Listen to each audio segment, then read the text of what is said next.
అంటే ఇప్పుడు మీరు గోదావరి గురించి నేను మాట్లాడినా, గోదావరిలో కాదు కృష్ణాలో కూడా అదే చేస్తుండే ఈ పుణ్యాత్ముడు ఈ ముఖ్యమంత్రి. ఎంత అన్యాయం అంటే I will give you example. నేను పాలమూరు బిడ్డ అని పెద్ద మాటలు మాట్లాడతాడు. పాలమూరు జిల్లా ప్రజల నోరు కొడుతుండు, కడుపు కొడుతుండు రేవంత్ రెడ్డి. ఇలా శ్రీశైలంలో వరద ఎప్పుడు వచ్చిందండి?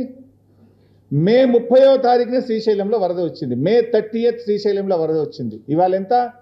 జూలై 6. ఇప్పటికి 36 రోజులైంది శ్రీశైలంకు నీళ్ళు వచ్చి.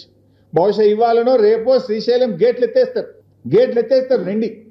36 రోజులైనా కల్వకుర్తి మోటార్ లాంచ్ చేయాలి ఇప్పటిదాకా. 30 ఏండ్లు కల్వకుర్తి ప్రాజెక్టును నాటి తెలుగుదేశం కాంగ్రెస్ ప్రభుత్వాలు పట్టించుకోకపోతే కేసీఆర్ గారు 3,10,000 ఎకరాలకు కల్వకుర్తిలో నీళ్ళు ఇచ్చారు. 3,10,000 ఎకరాలకు నీళ్ళు ఇచ్చారు. 36 రోజులైంది శ్రీశైలంలో వరద వచ్చి. ఎందుకు కల్వకుర్తి మోటార్ లాంచ్ చేయరు? ఎందుకు మొదటి పంటకు నీళ్ళు ఇయ్యరు? అంటే చంద్రబాబు నాయుడుకు మళ్ళీ పోయిన సంవత్సరం లెక్క నీళ్ళు వదిలిపెడతావా?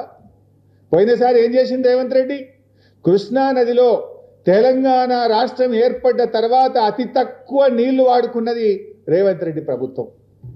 65 టీఎంసీలు ఆంధ్రప్రదేశ్కు గురుదక్షిణ కింద చంద్రబాబుకు దారాదత్తం చేసిండు మిస్టర్ రేవంత్ రెడ్డి. ఎందుకు ఇచ్చిన 65 టీఎంసీలు? 34% మనకు వాటా తాత్కాలిక ఒప్పందం ప్రకారంగా ఉన్నది. ఆ 34 కూడా వాడుకునే తెలివి లేదా నీకు? 28% ఎందుకు వాడినావు? 10 ఏళ్ల బీఆర్ఎస్ హయాంలో ఏ రోజు కూడా మేము రేవంత్ రెడ్డి ప్రభుత్వం వాడినంత తక్కువ నీళ్లు వాడలేదు. రేవంత్ రెడ్డి చేతగాంతనం వల్ల, ఈ ప్రభుత్వ నేరపూరిత నిర్లక్ష్యం వల్ల తెలంగాణలో పాలమూరు జిల్లాలో క్రాప్ హాలిడే ప్రకటించి కిందికి 65 టీఎంసీల నీళ్లు అదనంగా ఆంధ్రప్రదేశ్కి ఇచ్చి గురుదక్షిణ చెల్లించుకున్నాడు రేవంత్ రెడ్డి. పోయిన సంవత్సరం అట్లా చేసినావు. ఇప్పటికైనా బుద్ధికి వస్తావేమో, సోయికి వస్తావేమో, తెలివికి వస్తావేమో, కనీసం ఈ సంవత్సరం అన్నా నీళ్లు వాడతావేమో అంటే ఇలా శ్రీశైలంకు వరద వచ్చి 36 రోజులైనా కూడా కల్వకుర్తి మోటార్లు ఎందుకు ఆన్ చేయలేదు? పాలమూరు జిల్లా ఎమ్మెల్యేలు ఏం చేస్తున్నట్టు నాకు అర్థమైతలేదు. కాంగ్రెస్ ఎమ్మెల్యేలు ఇలా పాలమూరు కింద మనకు 2-3 చిన్న చిన్న రిజర్వాయర్లే కట్టలే. మీరు ఆ బుడ్డ రిజర్వాయర్లు ఉన్నాయి, చెరువులు ఉన్నాయి, అవన్నీ నింపుకొని మొదటి పంటకు నీళ్ళు ఇవ్వచ్చు కదా.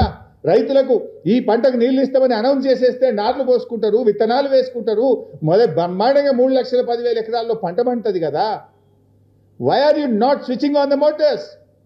ఎందుకు గుడ్లు అప్పగించి చూస్తున్నారు? ఏం వరద కనబట్టలేదా మీ కళ్ళకు?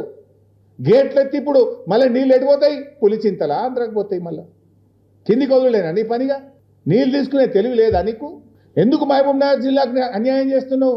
పాలమూరు బిడ్డ నరకుడు కాదు కదా. ఏది నీ చేతలు? Why are you not lifting the water?